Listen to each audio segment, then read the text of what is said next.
Hello बच्चों, कैसे हो आप लोग। तो मेरा नाम है डॉक्टर उत्तम पटेल और मैं पढ़ाता हूं आपको फिजिक्स। चैनल का नाम है उत्तम फिजिक्स बाय डॉक्टर उत्तम और मेरा मकसद है आपको डॉक्टर बनाना। ठीक है, मेहनत आप करेंगे, मेहनत हम करवाएंगे, सक्सेस आपको ज़रूर मिलेगी। बच्चों जैसा कि मैंने पिछले वीडियो में वर्क पावर एनर्जी हमारा चल रहा है, पिछले वीडियो में हमने पोटेंशियल एनर्जी और एनर्जी कंजर्वेशन, जो कि बहुत ही इंपॉर्टेंट चैप्टर और पार्ट है, बहुत इंपॉर्टेंट जो है टॉपिक है energy conservation.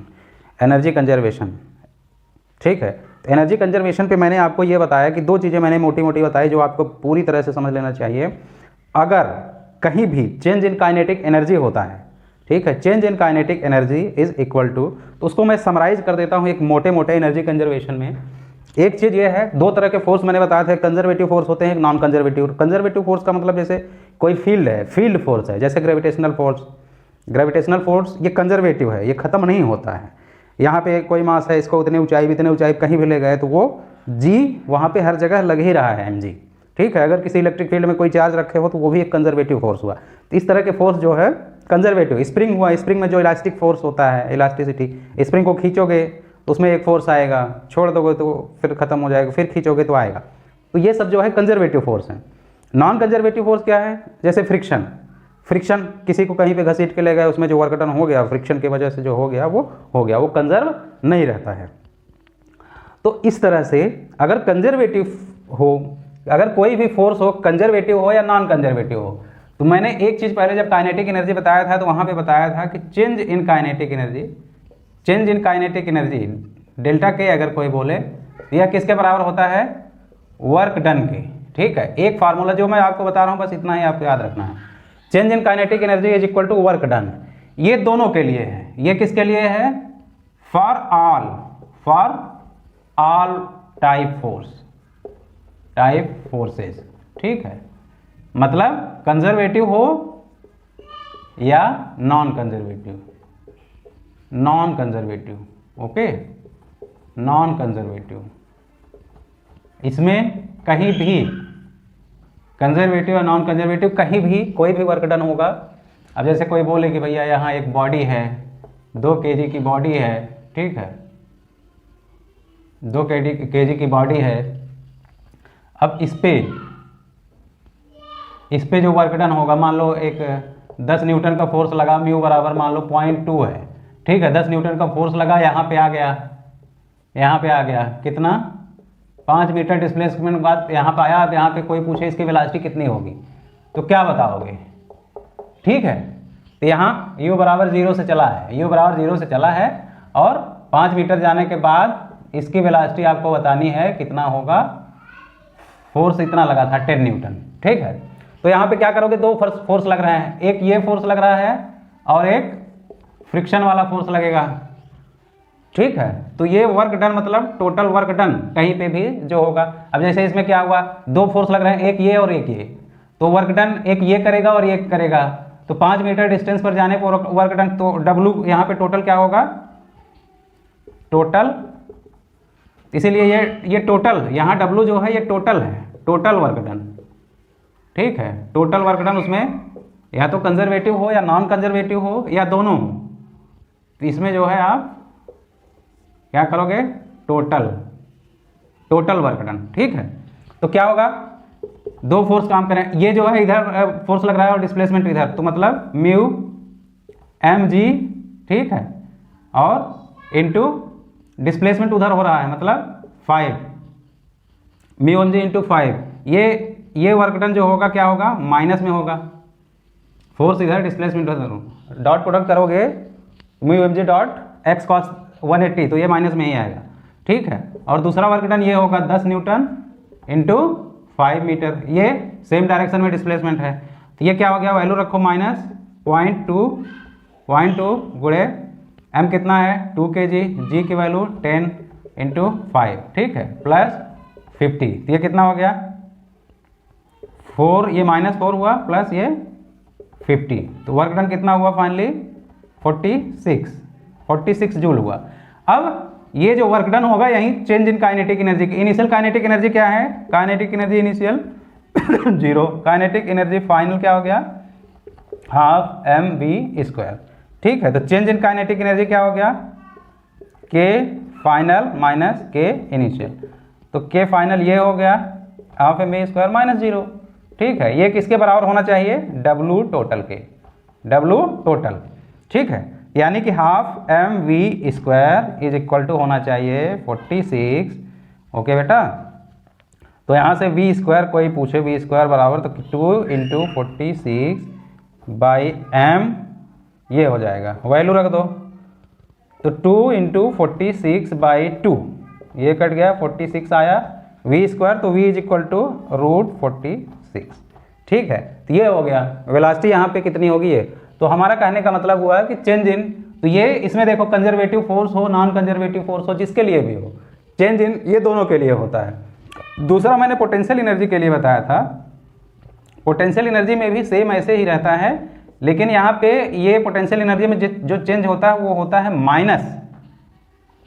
Minus work done. जो भी वर्क डन होगा उसका जो माइनस कर दोगे, उस पर माइनस साइन लगा दोगे, तो वो चेंज इन पोटेंशियल एनर्जी के बराबर होता है।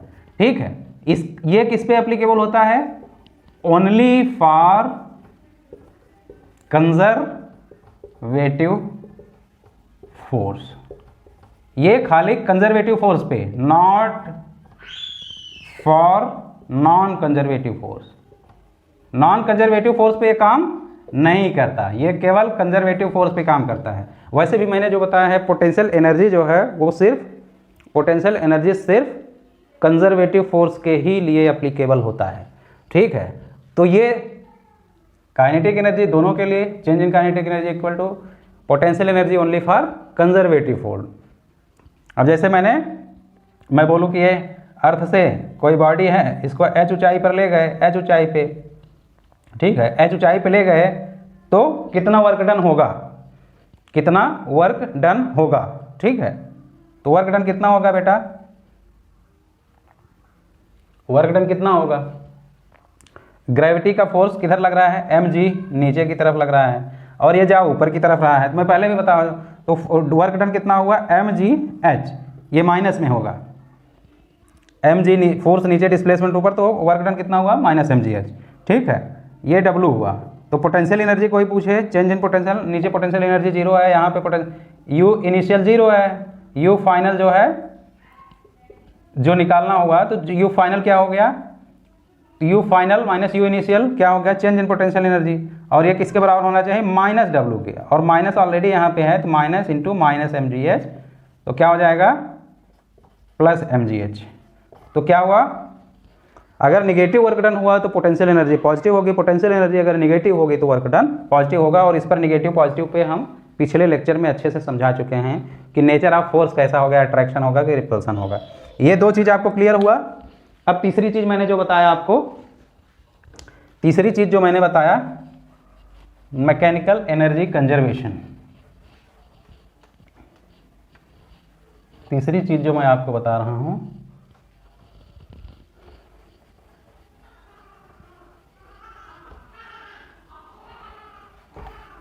मैकेनिकल एनर्जी कंजर्वेशन जो बताया था, टोटल एनर्जी जो होती है, टोटल एनर्जी जो होती है E होती है, टोटल एनर्जी जो होती है E होती है कंजर्वेटिव फोर्स के लिए, E is equal to K plus U होता है। ठीक है, तो ये जो है कंजर्वेटिव फोर्स अगर है तो ये होता है कंजर्वेटिव फोर्स के लिए टोटल, ये मैकेनिकल एनर्जी होती है, total mechanical energy kinetic energy plus इसके बराबर होती है, और ये हमेशा क्या होती है, कांस्टेंट। ये जो है कांस्टेंट रहेगी किसी भी पॉइंट पे, ये दोनों मिला के वो वैल्यू कांस्टेंट रहेगी। ये कब, फॉर कंजर्वेटिव फोर्सेज ओनली। ठीक है, कंजर्वेटिव फोर्स रहेगा तो ये कांस्टेंट रहेगा। इसका मतलब क्या हुआ कि डेल्टा E जो वैल्यू कांस्टेंट होती है उसको डिफरेंशिएट कर सकते हैं क्या, यानी कि उसमें कोई चेंज नहीं होगा। डेल्टा E कोई बोले तो 0 होगा, डेल्टा E कोई बोले तो 0 होगा। इसका मतलब क्या होगा कि delta kinetic energy plus potential energy भी 0 होगा। जो चीज़ कांस्टेंट रहती है वो उसमें उसको डिफ्रेंशिएट नहीं किया जा सकता, उसमें चेंज, डेल्टा का मतलब चेंज होता है, चेंज नहीं होगा। इसका मतलब क्या होगा, delta K plus delta U is equal to 0। इसका और मतलब क्या होगा, delta K is equal to delta K is equal to minus delta U, delta K is equal to minus delta U.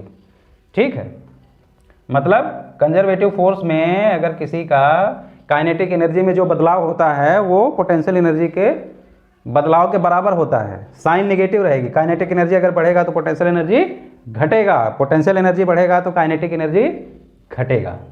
ठीक है, तो काइनेटिक एनर्जी बढ़ेगा तो पोटेंशियल एनर्जी घटेगा, पोटेंशियल एनर्जी बढ़ेगा तो काइनेटिक एनर्जी। तो ये कांस्टेंट है, तो इसके साथ ये भी आपको याद रखना है, ये मतलब change in potential, change in kinetic energy जो है चेंज इन पोटेंशियल एनर्जी के बराबर होगा, लेकिन अपोजिट साइन में होगा।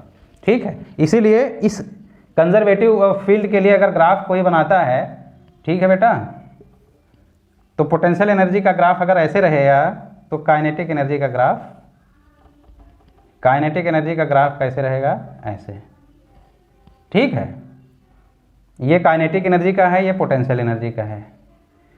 काइनेटिक एनर्जी अगर मैक्सिमम होगी तो पोटेंशियल एनर्जी क्या होगी, मिनिमम होगी। ठीक है, काइनेटिक एनर्जी अगर मैक्सिमम होगी पोटेंशियल एनर्जी मिनिमम होगी। ओके, तो ये ग्राफ इस तरह का बनता है, मतलब दोनों उल्टा है। पोटेंशियल एनर्जी जब मैक्सिमम होगी, पोटेंशियल एनर्जी देखो यहाँ मैक्सिमम हो रही है, काइनेटिक एनर्जी यहाँ मिनिमम हो रही है। ठीक, ओके, कुछ पॉइंट्स होंगे जहाँ काइनेटिक एनर्जी और पोटेंशियल एनर्जी दोनों बराबर हों, बट ये है कि टोटल मैकेनिकल एनर्जी किसी भी पॉइंट पे काइनेटिक और पोटेंशियल ये दोनों क्या होंगे, कांस्टेंट होंगे। ठीक है, इसका एग्जांपल, इसका सिंपल सा एग्जांपल मैं बता दूं। मान लो कि 10 मीटर ऊंचाई से कोई बॉडी आ रही है, ठीक है, u बराबर 0, 0 से ये गिर रही है। मान लो यहाँ 6 मीटर पे आई, 6 मीटर पे आई या 5 मीटर ऊंचाई पर आया, तो इसकी वेलोसिटी कितनी होगी, find velocity at this point. Mass क्या है, मास मान लो 1 kg है, तो कैसे निकालोगे इसको, वहां से यहाँ आ रही है तो कैसे निकालोगे, तो क्या है, एक ही फील्ड है, एक ही फोर्स है, कौन सा फोर्स, ग्रेविटेशनल फोर्स। कैसा फोर्स है, कंजर्वेटिव। तो कंजर्वेटिव फोर्स अगर लग रहा है तो वहां पे हमने क्या सीखा, चेंज इन पोटेंशियल, एक तो टोटल मैकेनिकल एनर्जी कंजर्व करोगे, या चेंज इन पोटेंशियल एनर्जी जो है चेंज इन काइनेटिक एनर्जी के बराबर होगा। ठीक है, ठीक, तो या दूसरा तरीका ये कह सकते हैं कि change in potential energy negative work done के। अब दोनों तरीके से कर सकते हो, इससे भी कर सकते हो, इससे भी कर सकते हो। अब जैसे इससे अगर हम करें तो ग्रेविटी द्वारा जो वर्क डन होगा, ग्रेविटी द्वारा वर्क डन कितना होगा बेटा, ये तो हम वर्क डन निकालेंगे, लेकिन हमें वेलोसिटी निकालना है तो ये लगाएंगे टोटल मैकेनिकल एनर्जी कंजर्वेशन। यहाँ पे टोटल, यहाँ पे काइनेटिक एनर्जी क्या होगी, 0, पोटेंशियल एनर्जी क्या होगी, mgh बोले 1 गुणे 10 गुणे 10, कितना हो गया, 100। इस पॉइंट पे मान लो P पॉइंट पे, यहाँ पे काइनेटिक एनर्जी क्या होगा, हाफ mv²। ठीक है, पोटेंशियल एनर्जी यहाँ पे क्या हो गया, u फाइनल क्या हो जाएगा, अब यहाँ से ये हाइट 5 मीटर रह गया, तो 1 mg मतलब 10 और h 5, कितना आ गया, 50। ठीक है, तो अब change in potential energy, change in potential, या तो ये कहें कि टोटल एनर्जी यहाँ पे जो टोटल था E कितना हुआ, ये प्लस ये, तो कितना हुआ, 100 हुआ। यहाँ पे E कितना हुआ, 50 प्लस हाफ mv²। ठीक है, तो ये कंजर्व होना चाहिए, तो यहाँ की टोटल एनर्जी वहाँ के टोटल एनर्जी के बराबर होना चाहिए, 100 के बराबर होना चाहिए। तो इसका मतलब क्या हुआ, हाफ mv² बराबर 100 माइनस 50, इसको इधर लेते आए तो कितना आया, 50। m की वैल्यू रख दो, तो 1/2 1 into v² is equal to 50, तो v² is equal to 2 into 50 कितना आया, 100 आया। तो v इज इक्वल टू √100 मतलब 10 मीटर पर सेकेंड। ठीक है, तो टोटल एनर्जी कंजर्वेशन से हम यहाँ पे वेलोसिटी बता दिए। ठीक है, यहाँ पे वेलोसिटी बता दिए। ओके बेटा, तो इस तरह से हम ये कर सकते हैं। यहाँ पे ये भी कर सकते हो, चेंज इन पोटेंशियल एनर्जी। यहाँ पे पोटेंशियल एनर्जी कितना था, यहाँ पे पोटेंशियल एनर्जी कितना था, 0 mgh, ये 100। यहाँ पे पोटेंशियल एनर्जी कितना है, 50। तो चेंज इन पोटेंशियल एनर्जी कितना आया, डेल्टा यू कितना आया, डेल्टा यू कितना आया बेटा 100 माइनस 50 कितना आया 50। काइनेटिक एनर्जी यहाँ पे कितना था 0, वहाँ पे 0 था, यहाँ पे काइनेटिक एनर्जी कितना है हाफ एम वी स्क्वायर। तो चेंज इन काइनेटिक एनर्जी कितना आया डेल्टा के क्या हो गया half M we square minus 0 तो बराबर हाफ एम वी स्क्वायर। तो चेंज इन काइनेटिक एनर्जी किसके बराबर होना चाहिए चेंज इन पोटेंशियल एनर्जी। ठीक है, निगेटिव साइन लगा दोगे यहाँ पे निगेटिव। अच्छा ये पोटेंशियल एनर्जी जो चेंज निकालो ये इनिशियल हुआ या फाइनल हुआ। ठीक है, फाइनल माइनस इनिशियल करोगे तो 50 माइनस 100 करोगे, 50 माइनस 100 तो कितना आया -50। ठीक है, तो change in potential energy is equal to change in minus change in kinetic energy. तो half M we square change in kinetic energy is equal to -50। तो माइनस माइनस से प्लस हो जाएगा तो half M we square is equal to 50 ही आएगा और वहां से फिर वी की वैल्यू निकल जाएगी। अभी कोई डाउट है क्या इसमें एनर्जी कंजर्वेशन में? ये हो गया। अब एक कंडीशन और आपको बता दूं, टोटल मैकेनिकल एनर्जी यहाँ पे कंजर्व रहती है कब कंजर्वेटिव फोर्स है। अब क्या है अगर कंजर्वेटिव और नॉन कंजर्वेटिव फोर्स दोनों आ गए तब टोटल मैकेनिकल एनर्जी का क्या होगा। ठीक है, कंजर्वेटिव और नॉन कंजर्वेटिव फोर्स दोनों आ गए तब क्या होगा।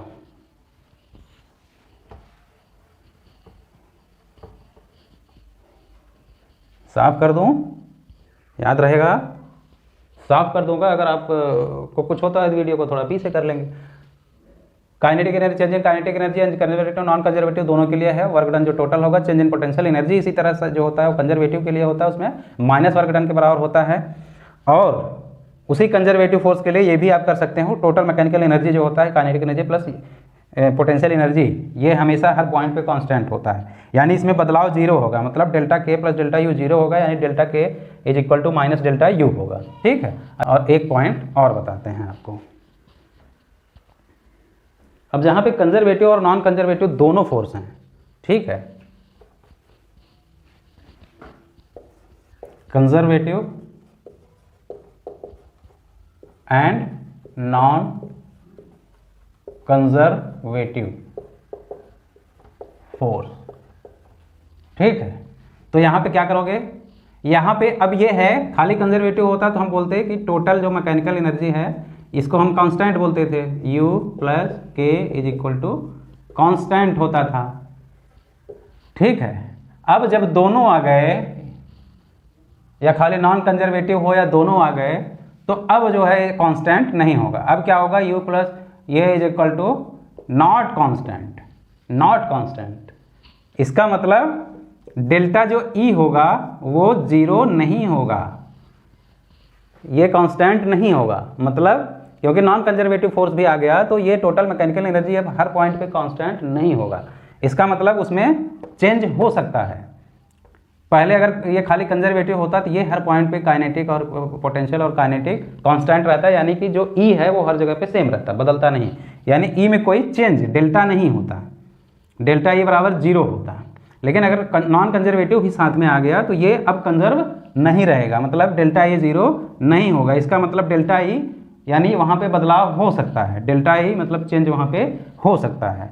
तो डेल्टा E जो E में बदलाव होगा वो किसके बराबर होगा, E में जो बदलाव होगा वो किसके बराबर होगा, वो W के, किसके बराबर होगा W के।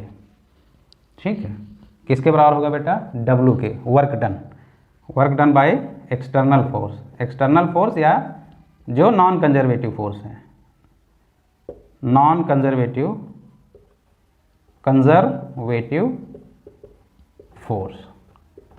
जो नॉन कंजर्वेटिव वहाँ पे फोर्स लग रहा है उसके द्वारा जो वर्क डन होता है ना वही change in potential, change in mechanical energy होगा। चेंज इन मैकेनिकल एनर्जी का मतलब किसी जिस जहाँ से जहाँ तक का हमें निकालना है, वहाँ से मान लो E2 से E1, एक जगह E2 होगा एक जगह E1 होगा, उसका जो डिफरेंस आएगा वहीं तो डेल्टा E होगा, वहीं डेल्टा E होगा बेटा। और ये किसके बराबर होगा, W के, वर्क डन के। तो E2 माइनस E1 बराबर W। ओके, समझ गए। इसका एग्जाम्पल देखो, अब ऐसे है, ऐसे ठीक है। यहाँ पे कोई बॉडी है, मान लो यहाँ पे म्यू बराबर 0.5 है, म्यू क्या है 0.5 है, यहाँ पे म्यू बराबर 0.5 है, ठीक है। अब ये जो है मान लो 10 मीटर ऊंचाई पे है, यू बराबर 0 है। अब ये नीचे आता है, यहाँ सरफेस पे धरती पे आता है, ठीक है। तो अब कोई पूछे कि वर्क डन, ये फ्रिक्शन के द्वारा वर्क डन कितना होगा, ये ठीक है, ये वर्क डन कितना होगा, ओके। तो फ्रिक्शन फोर्स के द्वारा जो वर्क डन होगा, म्यू देने की जरूरत भी नहीं है, खाली हम मान लो यहाँ पे फ्रिक्शन फोर्स ऊपर लग रहा है फ्रिक्शन, तो कोई पूछे वर्क डन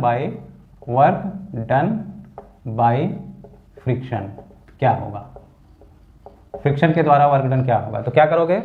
अब देखो पहले यहाँ पे टोटल एनर्जी निकाल लोगे, टोटल एनर्जी, ठीक है। अब टोटल एनर्जी असल में होता क्या है, एक का अगर 0 होगा तो दूसरे का मैक्सिमम होगा, दूसरा 0 होगा तो एक का मिनिमम होगा। तो ये एक तरह से क्या हुआ, चाहे टोटल एनर्जी हम करके निकालें u प्लस के यहाँ, u प्लस के यहाँ, फिर इसमें से इसको माइनस करें, या दूसरा तरीका क्या है, दूसरा तरीका क्या है कि खाली एक एनर्जी यहाँ पे हम ले लें, चलो ठीक है, बट एक एनर्जी यहाँ पे u और यहाँ पे u निकाल लें, फिर डेल्टा u निकल जाएगा। तो जो भी लॉस होगा पोटेंशियल एनर्जी में या जो लॉस होगा काइनेटिक एनर्जी में, वहीं उस वर्क डन के बराबर होगा। एनीवे देखो यहाँ पे टोटल एनर्जी, यहाँ पे टोटल एनर्जी u क्या हुआ mgh, तो यहाँ पे E1 लिखोगे, E1 तो क्या हुआ mgh, m मतलब 1 kg, तो यहाँ पे क्या लिखोगे 110 × 10 कितना हो गया 100, ये क्या हुआ U1, ठीक है। और काइनेटिक एनर्जी यहाँ क्या हुआ K1 क्या हुआ, K1 क्या हुआ 0, यहाँ पे नीचे जब पहुँचा तो U2 क्या हो गया 0, K2 क्या हो गया, K2 क्या हो गया हाफ mv², ठीक है, हाफ mv², ओके। तो यहाँ पे आप तो टोटल E2 यहाँ पे क्या हो गया, E2 जो है U2 प्लस K2, यहाँ पे E1 क्या हो गया U1 प्लस K1, यहाँ पे U1 क्या था 100 मतलब mgh, ठीक है, प्लस 0, ठीक है। और ये E2 कितना था, E2 कितना था 0 प्लस हाफ mv², ओके। तो अब इसको माइनस करो, तो E2 माइनस E1 जो होगा ये चेंज इन डेल्टा E होगा, E2 माइनस E1 क्या आ रहा है हाफ mv² माइनस mgh, ठीक है। ये तो दोनों में जो डिफरेंस आया वो किसके बराबर होना चाहिए, माइनस वर्क डन के, माइनस वर्क डन के। तो यहाँ पे वेलोसिटी दिया रहेगा, वेलोसिटी दिया रहेगा, यहाँ पे वेलोसिटी भी दिया रहेगा, वेलोसिटी मान लो 2 मीटर पर सेकंड स्क्वायर है, 2 मीटर पर सेकंड है, ठीक है। तो यहाँ पे काइनेटिक एनर्जी, टोटल एनर्जी यहाँ पे, टोटल एनर्जी यहाँ पे E2 माइनस E1 करोगे, जो आएगा वो किसके बराबर होगा, फ्रिक्शन द्वारा जो वर्क डन हुआ है, ठीक है। बात समझ में आई, बात समझ में आई। कहने का मतलब ये है कि टोटल जो वर्क डन होगा, जब नॉन कंजर्वेटिव भी आ गया, कंजर्वेटिव और नॉन कंजर्वेटिव दोनों फोर्स आ गया, तो टोटल मैकेनिकल एनर्जी किसी भी दो पॉइंट के बीच का टोटल मैकेनिकल एनर्जी का जो डिफरेंस निकलेगा वो क्या हो गया, वो जो नॉन कंजर्वेटिव फोर्स है उसके द्वारा जो वर्क डन होगा उसके बराबर होगा, ठीक है। एनर्जी जो है अगर कम होगी तो वर्क डन पॉजिटिव होगा, एनर्जी अगर ज़्यादा होगी, वर्क डन एनर्जी अगर ज़्यादा होगी तो वर्क डन नेगेटिव होगा, ठीक है, ठीक है बेटा। तो यहाँ से वर्क डन नेगेटिव हो रहा है, यहाँ से यहाँ तक आ रहा है फ्रिक्शन उधर, तो वर्क डन नेगेटिव हो रहा है, इसका मतलब एनर्जी कम होगा, फाइनल जो एनर्जी E2 जो होगा वो कम होगा, E1 ज़्यादा होगा, मतलब नेगेटिव वर्क डन हुआ, फ्रिक्शन ऊपर लग रहा है और नीचे रहा है, समझ गया बेटा। तो ये अब इससे ज़्यादा हम कंजर्वेटिव पे अब समझा नहीं सकते, इस पे आपको समझ में आ गया, सब कुछ समझ में आ गया, दिमाग पे जोर डालने की ज़रूरत नहीं है। अब छोटे छोटे कुछ सवाल आपको बता देते हैं ताकि ये चीज़ और आपको क्लियर हो जाए, पोटेंशियल एनर्जी और ये सब कंजर्वेशन ऑफ पोटेंशियल एनर्जी।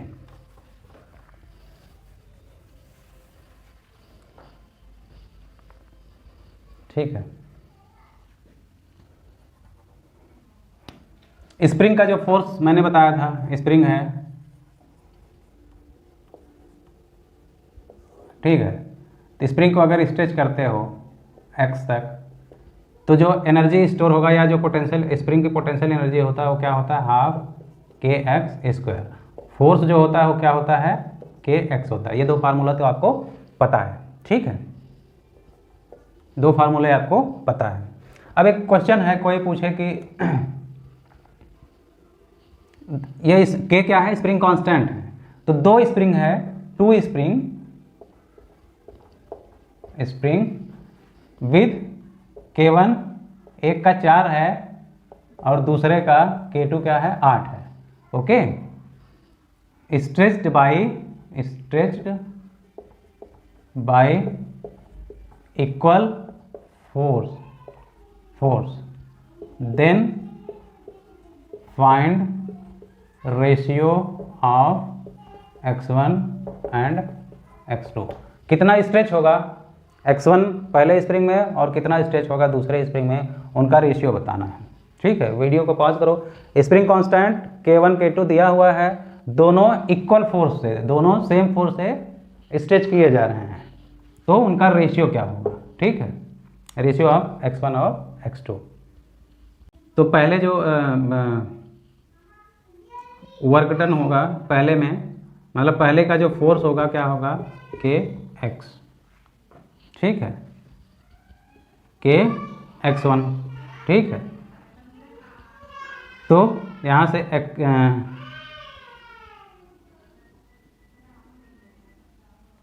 और जो एनर्जी होगी स्प्रिंग जब स्ट्रेच करोगे था Kx1 स्क्वायर, ठीक है, ठीक। क्वेश्चन क्या है सॉरी, यहाँ पे क्वेश्चन, टू स्प्रिंग K1 जिसका 4 है, K2 8 है, stretch by equal force, then find ratio of potential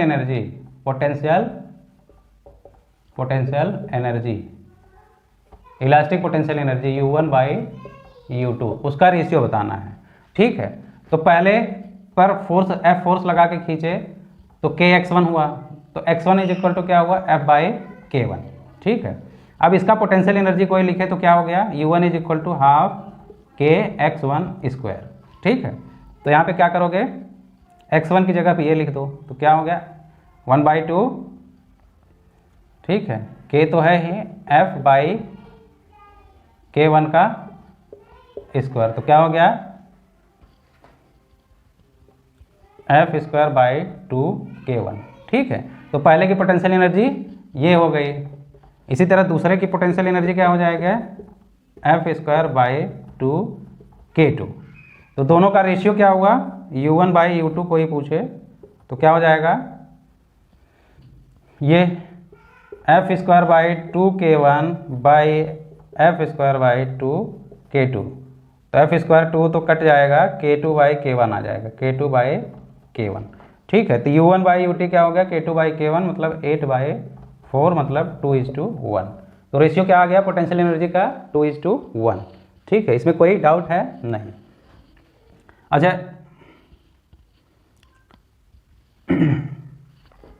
एक स्प्रिंग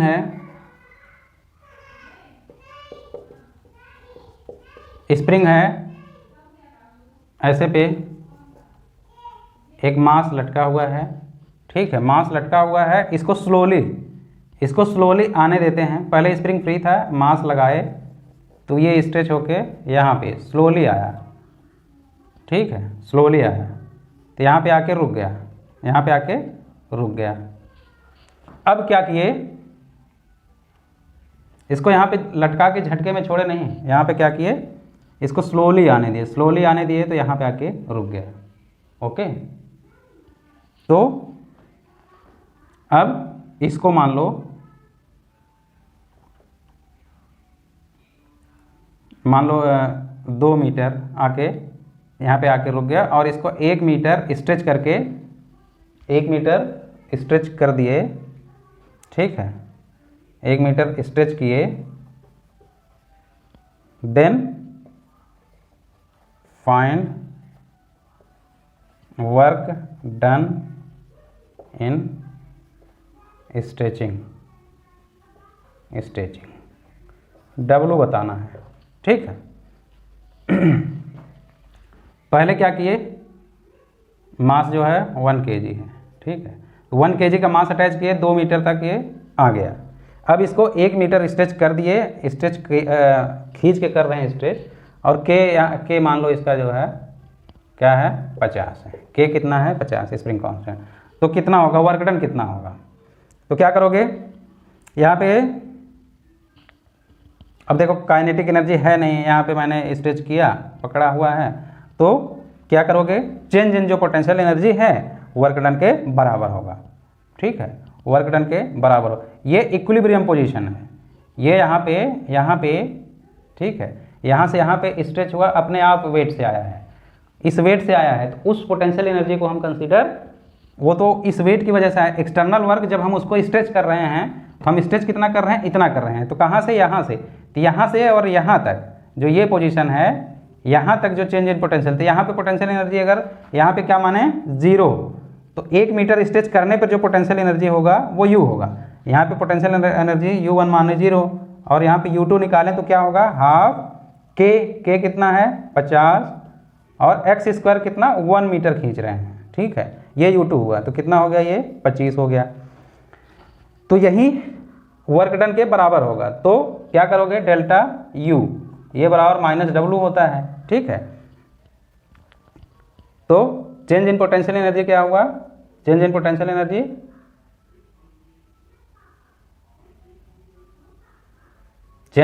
एनर्जी क्या हुआ, U2 माइनस U1, क्या हुआ 25 माइनस 0 बराबर 25, तो ये बराबर माइनस W हुआ, तो W is equal to minus U minus delta U, change in potential energy minus delta U, तो सॉरी माइनस डेल्टा U, तो ये 25 आया है, तो क्या हो जाएगा माइनस 25। वर्क डन तो हमेशा पॉजिटिव होता है, माइनस क्या बता रहा है, क्योंकि वर्क डन कैसा हुआ, डिस्प्लेसमेंट किधर हो रहा है, इधर, और स्प्रिंग का जो फोर्स लग रहा है किधर लग रहा है, ऊपर की तरफ, तो ये ऊपर और ये नीचे, तो वर्क डन क्या हुआ, स्प्रिंग द्वारा जो वर्क डन हुआ वो क्या हुआ, निगेटिव में होगा, निगेटिव वर्क डन होता है, ठीक है। तो जो चेंज इन पोटेंशियल एनर्जी हुआ, पोटेंशियल एनर्जी जो बढ़ा, पोटेंशियल एनर्जी जो उसका चेंज हुआ वो वर्क डन के बराबर हुआ, निगेटिव टू वर्क डन के बराबर हुआ, ठीक है। वर्क डन निगेटिव हुआ तो पोटेंशियल एनर्जी बढ़ा। इस तरह का एक चेन है,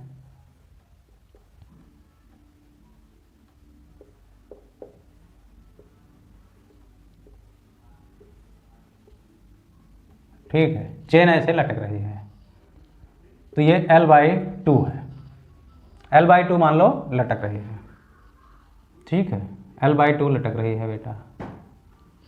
तो अब कोई पूछे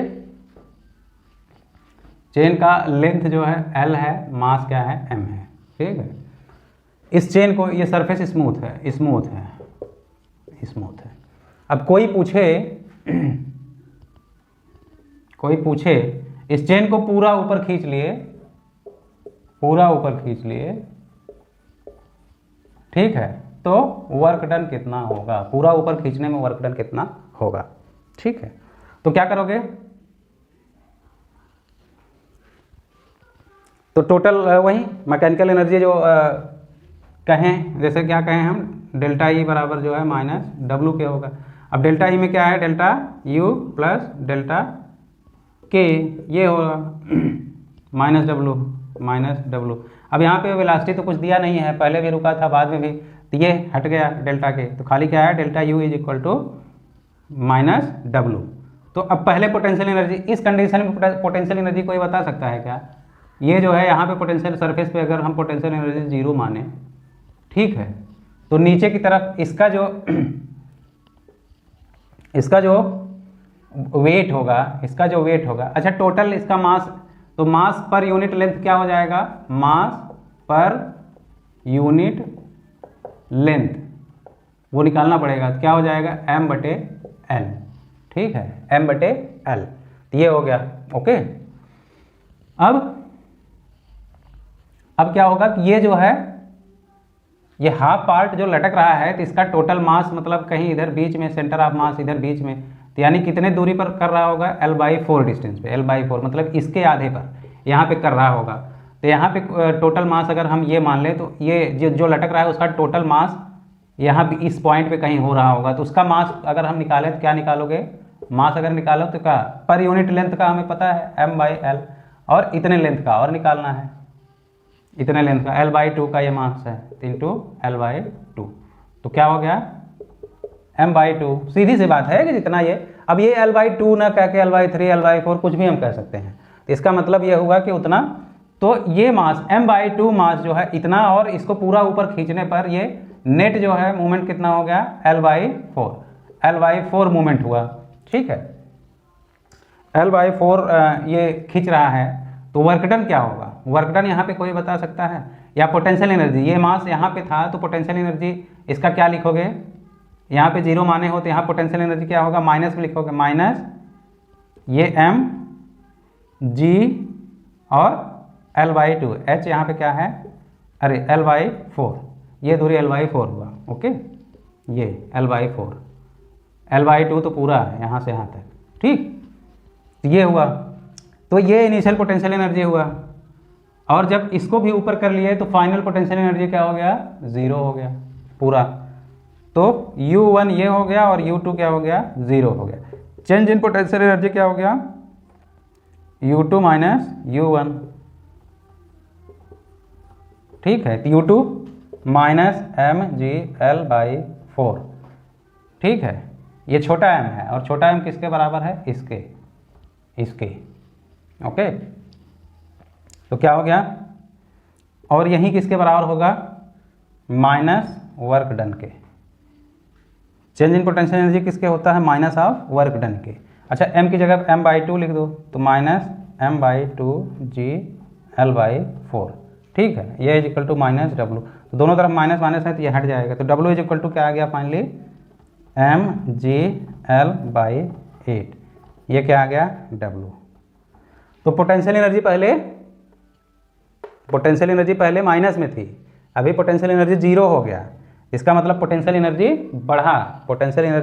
बढ़ा, इसका मतलब वर्क डन कैसा हुआ होगा, पॉजिटिव हुआ होगा, ये इसीलिए पॉजिटिव आया, पोटेंशियल एनर्जी बढ़ रहा है, इसका मतलब कहीं से पॉजिटिव वर्क डन हुआ होगा। पोटेंशियल एनर्जी अगर निगेटिव आता तो वर्क डन निगेटिव होता, इसीलिए ये जो है ये मैं माइनस लगा के हमेशा बताता हूँ, ठीक है, तो माइनस लगा दोगे तो ऑटोमेटिकली चीज़ें अपनी जगह पे आ जाएंगी, ठीक। एक रॉड है, ऐसे है, रॉड है,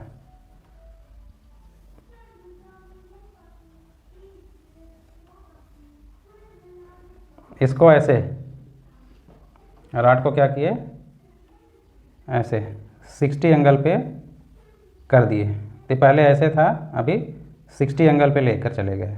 अब पूछे कि फाइंड वर्क डन कितना होगा, वर्क डन कितना है, तो यहाँ पे वर्क डन कैसे निकालोगे, तो रॉड जो भी मास होगा तो L/2 पे उसका सेंटर ऑफ मास होगा, ठीक है, ये मास इसका टोटल मास कहाँ पे लाई करेगा, ये यूनिफॉर्म रॉड है, ऐसा नहीं कि आधा मोटा आधा पतला, सेम थिकनेस का है। अब ये क्या करोगे, ये अब इधर कहीं आ गया, यहाँ पे आ गया, तो इसका मतलब क्या हुआ, ये यहाँ पे कहीं आ गया, तो पहले कहाँ था, यहाँ पे था, पहले यहाँ पे था ये, अभी यहाँ पे आ गया, इसका मतलब इतना ऊंचाई ये गया, तो क्या करोगे, ये ऊंचाई गया ये, ठीक है, तो बेटा ये डिस्टेंस L/2 है, यहाँ से यहाँ तक का क्या है, L/2 है, और खाली इतना क्या होगा, ये एंगल अगर थीटा है, ये परपेंडिकुलर है, ये बेस है, तो ये क्या हो जाएगा, ये भी L/2 है, L/2 बीच में ही, तो ये क्या हो जाएगा, L/2 cos थीटा, ये लंबाई ये, और यहाँ तक क्या है L/2, खाली इतना क्या है L/2 cos थीटा, और यहाँ तक क्या है L/2, तो ये डिस्टेंस जो h है, तो h क्या हो जाएगा L/2 minus L/2 cos theta, यही तो लिखोगे, तो L/2 कॉमन हो गया 1 माइनस cos थीटा, ये h हुआ। तो पहले पोटेंशियल एनर्जी, यहाँ पे पोटेंशियल एनर्जी अगर 0 है इस लेवल पे, तो यहाँ पे पोटेंशियल एनर्जी h ऊंचाई पे क्या हो जाएगा, mg एच की जगह आप क्या लिख दोगे, mg/L/2 into 1 minus cos 60, theta कितना है 60।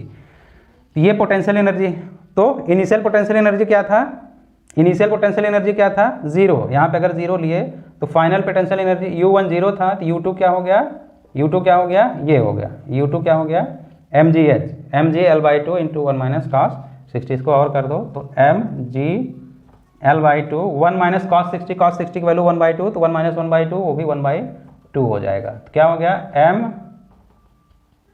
mgL/4 ये हो गया। तो इनिशियल पोटेंशियल एनर्जी क्या हो गया, zero. Final potential energy U1 U2 बोलो या I और F बोलो, जो भी I और F। तो चेंज इन पोटेंशियल एनर्जी क्या हो गया, चेंज क्या हो गया, चेंज इन पोटेंशियल एनर्जी क्या हो गया, U final minus U initial. U final क्या हो गया, mgL/4 माइनस जीरो बराबर mgL/4 ये हुआ। और हमें पता है कि change in potential energy is equal to minus work done, या work done is equal to minus change in potential energy. इसमें कर दो माइनस mgL/4, ठीक है, mgL/4। तो पोटेंशियल एनर्जी पहले जीरो था, अभी प्लस हुआ, तो वर्क डन जो हुआ अगेंस्ट ग्रेविटी हुआ, वर्क डन क्या हुआ, अगेंस्ट ग्रेविटी हुआ, ठीक है। तो वो क्या हुआ, mgL/4, ग्रेविटी के अगेंस्ट वर्क डन हुआ, क्या हुआ, mgL/4। फोर्स लग रहा है ग्रेविटी का नीचे और डिस्प्लेसमेंट हो रहा है ऊपर। वैल्यू कोई पूछेगा तो mgL/4 लिखोगे, लेकिन कैसा होगा, निगेटिव वर्क डन, ठीक है।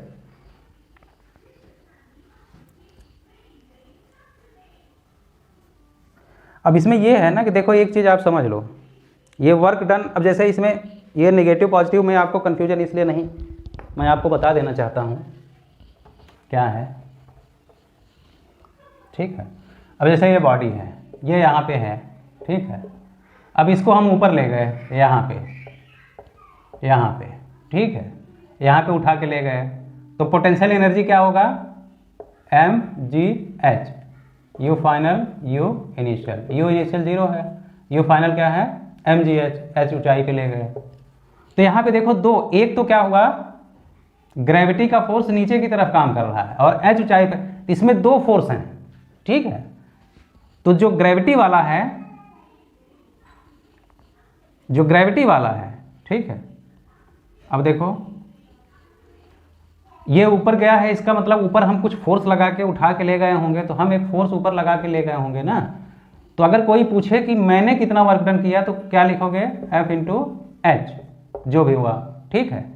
लेकिन ग्रेविटी के द्वारा जो ये पॉजिटिव आएगा, ये कैसा आएगा, पॉजिटिव, क्योंकि डिस्प्लेसमेंट भी उधर है और फोर्स भी उधर है, ठीक है। और ग्रेविटी द्वारा वर्क डन कितना हुआ, तो ग्रेविटी का फोर्स नीचे लग रहा है और डिस्प्लेसमेंट ऊपर लग रहा है, तो ये माइनस ग्रेविटी जो वर्क डन करेगी, जो कंजर्वेटिव फोर्स वर्क डन करेगा। तो यहाँ पे मैंने क्या बोला है, ये जो आएगा, तो ये वो उसके द्वारा वर्क डन है जो फोर्स है वहाँ पे मौजूद। मतलब अगर ग्रेविटेशनल फील्ड में पोटेंशियल एनर्जी बढ़ रहा है, तो ग्रेविटेशन के अगेंस्ट वर्क डन हुआ होगा, ठीक है। ग्रेविटेशन का फोर्स और वर्क डन उधर हो रहा है, तो इसलिए माइनस mgH। लेकिन हमने कितना वर्क डन किया, हमने जो वर्क डन किया वही तो पोटेंशियल एनर्जी में आके बन गया। यानी हम जो FH है एक्चुअली यही mgH है, यही उसकी पोटेंशियल एनर्जी है, U है, ठीक है। तो ये चीज़ है, तो इसको यहाँ से यहाँ करने पर जो है वर्क डन जो होगा वो क्या होगा, mgL/4, ठीक है।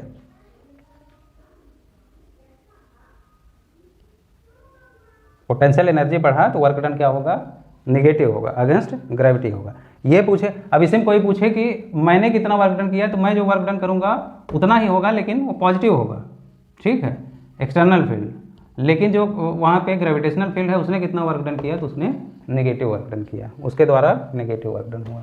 तो ये चीज़ इतना स्पेसिफाई हो के वो नहीं पूछेगा कि वर्क डन मैंने किया, कि वर्क डन वो फील्ड ने किया, कंजर्वेटिव फोर्स ने, जो भी है। बट ये है कि इतना आपको पता होना चाहिए, चेंज इन पोटेंशियल एनर्जी या चेंज इन टोटल एनर्जी, अगर नॉन कंजर्वेटिव फोर्स भी है, कंजर्वेटिव फोर्स भी है, तो change in total mechanical energy is equal to negative work done. ठीक है, अगर उसमें काइनेटिक है, काइनेटिक जीरो है, खाली पोटेंशियल है, तो चेंज इन पोटेंशियल एनर्जी करोगे। काइनेटिक ही है, पोटेंशियल नहीं है, change in kinetic energy is equal to work done. ठीक,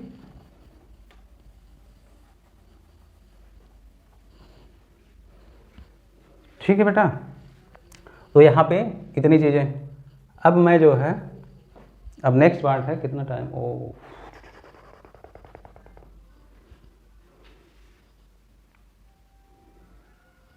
एक चीज अब आपको बता दूं, पावर। पावर क्या है?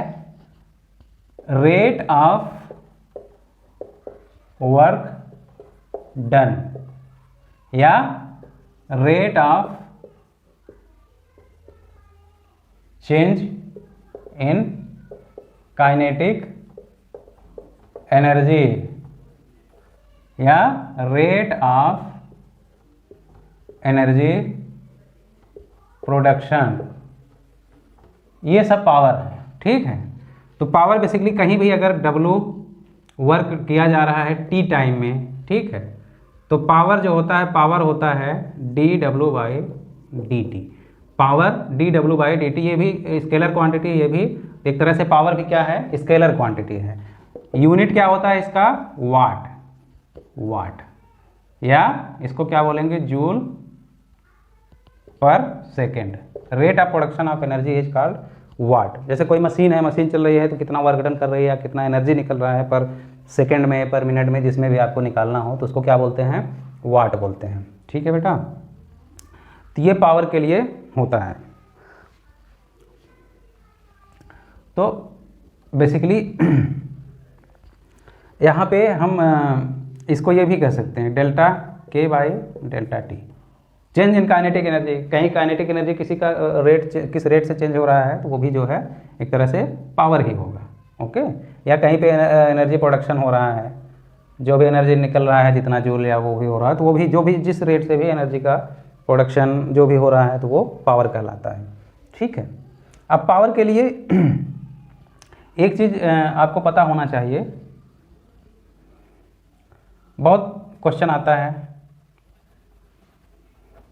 जैसे कोई पंपिंग मशीन है, मशीन है, मोटर है, इलेक्ट्रिक मोटर है, ये जो है पानी को कुएं में से, वेल में से बाहर निकालती है। ठीक है, पानी को 10 मीटर ऊंचाई पे 1000 kg वाटर, 1000 kg वाटर को, ठीक है,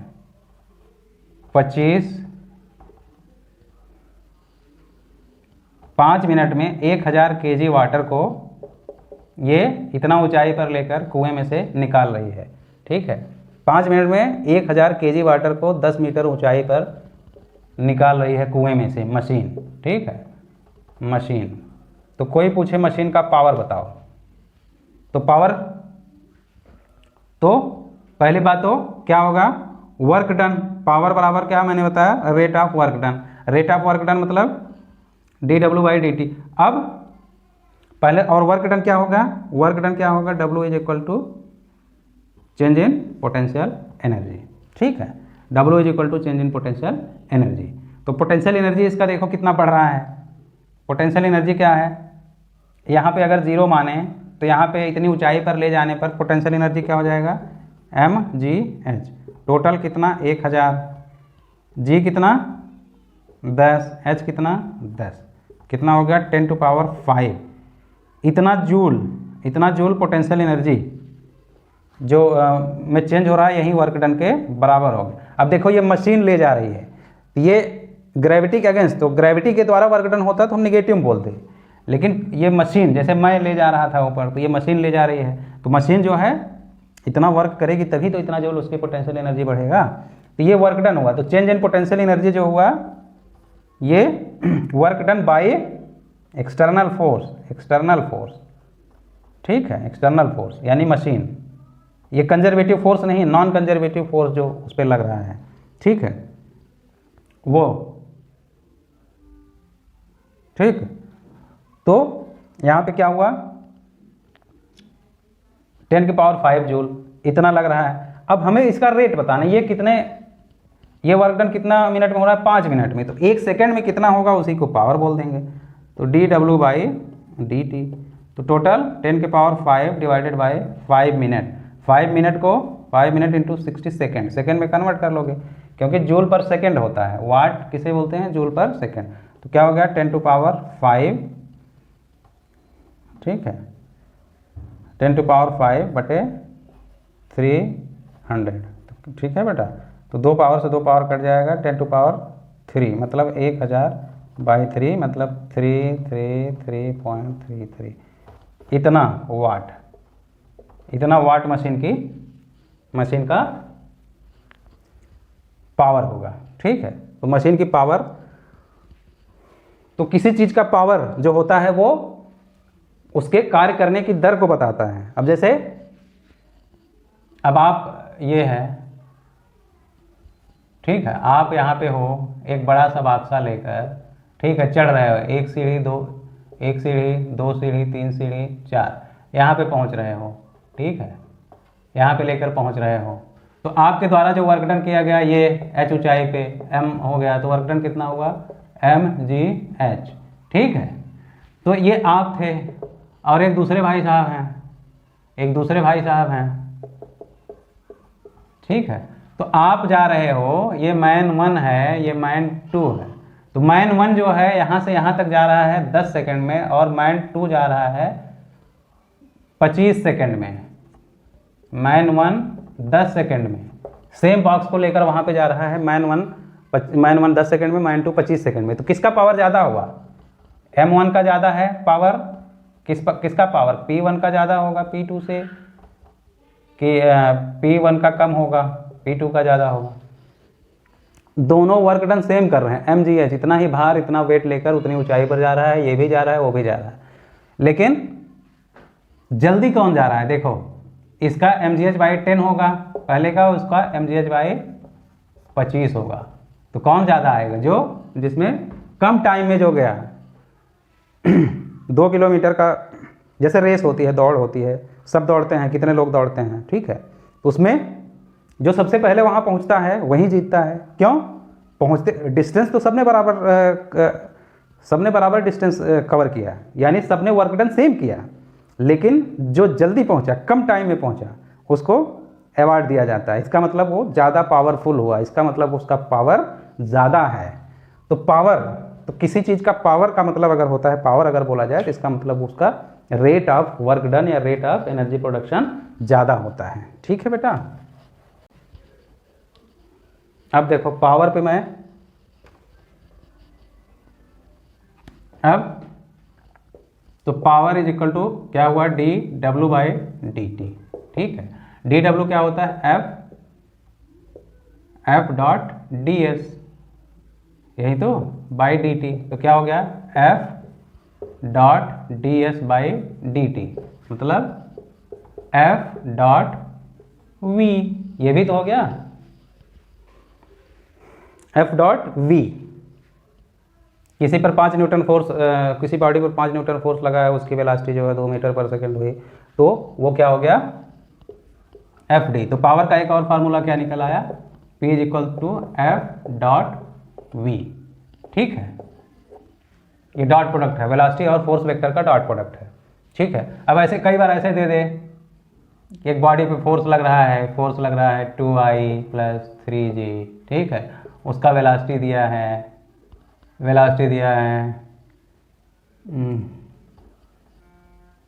4I - 2J, ठीक है। तो उसका पावर कितना होगा, P कितना होगा, क्या करोगे, इन दोनों का क्या करोगे, डॉट प्रोडक्ट कर दोगे, क्या कर दोगे, F.v, डॉट प्रोडक्ट कर दोगे, आंसर आ जाएगा।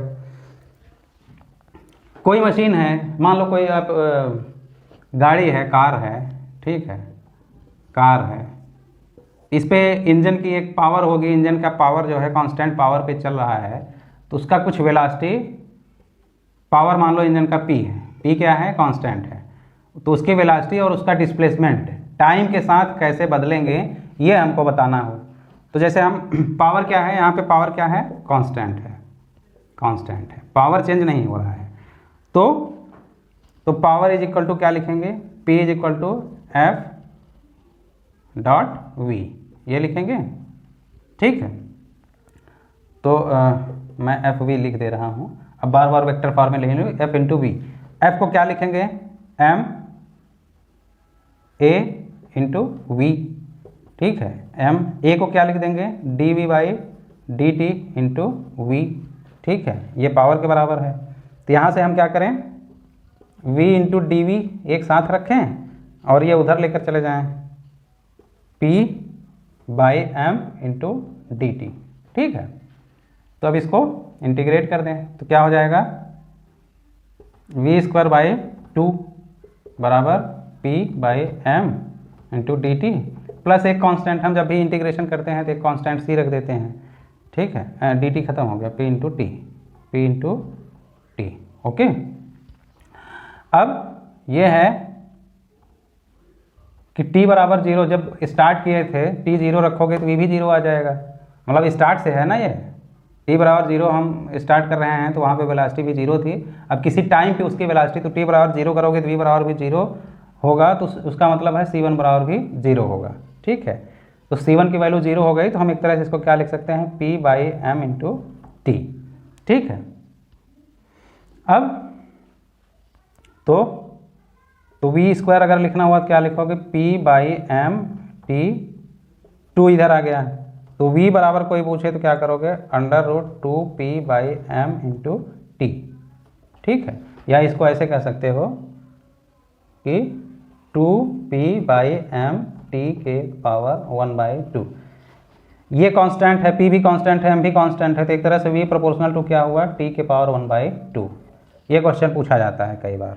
ठीक है, अब ये तो हो गया वेलोसिटी, ये क्या हो गया, वेलोसिटी। अब पोजीशन कोई पूछे, पोजीशन या डिस्प्लेसमेंट, पोजीशन यानी x कैसे बदलता है, तो यहीं से देखो, यहाँ से, तो यहाँ पे क्या करोगे, यहाँ पे क्या करोगे, v की जगह क्या लिखोगे, dx बाई डी टी, ये लिख दिए, और इधर क्या है, 2p बाई एम टी के पावर 1/2।